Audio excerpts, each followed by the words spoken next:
Hi everybody, I'm Laurie Ditto and I'm with the IHOP KC team. We're down here at the Love LA Outreach and oh my goodness, is it amazing. So yesterday I got to go out with one of the camera guys and we were walking around. We went to one of what they said was a very dangerous area, and I have to tell you, I was afraid. When we got out of the car, they said make sure that every woman is with a man and that the helicopters fly over this section to see what's going on. And I was a little bit intimidated. So I said, all right, so I'm gonna go and I'm the evangelist, so I need to look brave. So I started praying, God, what do I do? And the idea came to me, pretend you're in a play and you're the bad cop. So there were these three rough-looking guys that the neighbors had already said, those men over there have hurt the neighborhood. Well, I had no idea. What do they mean by hurt the neighborhood? So I go over, I'm a little bit timid, and then I just become the bad cop.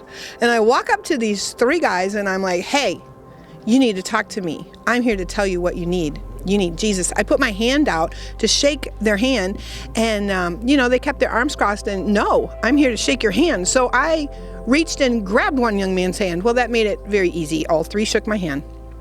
And then something that happened right after that was I told the first young man, who I thought was the leader, I told him, I said, so you need to know that we need to discuss Jesus. He said, I'm not going to discuss Jesus. And I prayed. I was like, God, I need your help.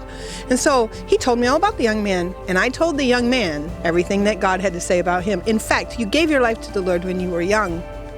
And he's claiming you right now. And you're at a crossroads. And on and on and on I went with all the words of God. And that young man started to listen. The second young man that was standing there, young man number 2, he was so impressed that God would know young man number 1 that he said, what does God know about me? And so I was able to share prophetically who God says young man number 2 is. His name's Robert. And Robert was so impressed. He said, only God would know that. He took himself through what is repentance, and he confessed his sin. He was truly remorseful for what it is that he's done. And he gave his life to Jesus Christ. It was awesome.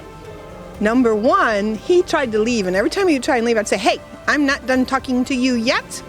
And so he'd say, I know, I'm waiting. I know, I'm waiting. Before he left, I put my hands on his face. I told that young man, Jesus wants you back. He hasn't said yes yet, but I just pray that God would remind him that he sent somebody there. And it was really cool to know that being a little bit afraid, God has a plan for that too. When necessary, I can make a great bad cop.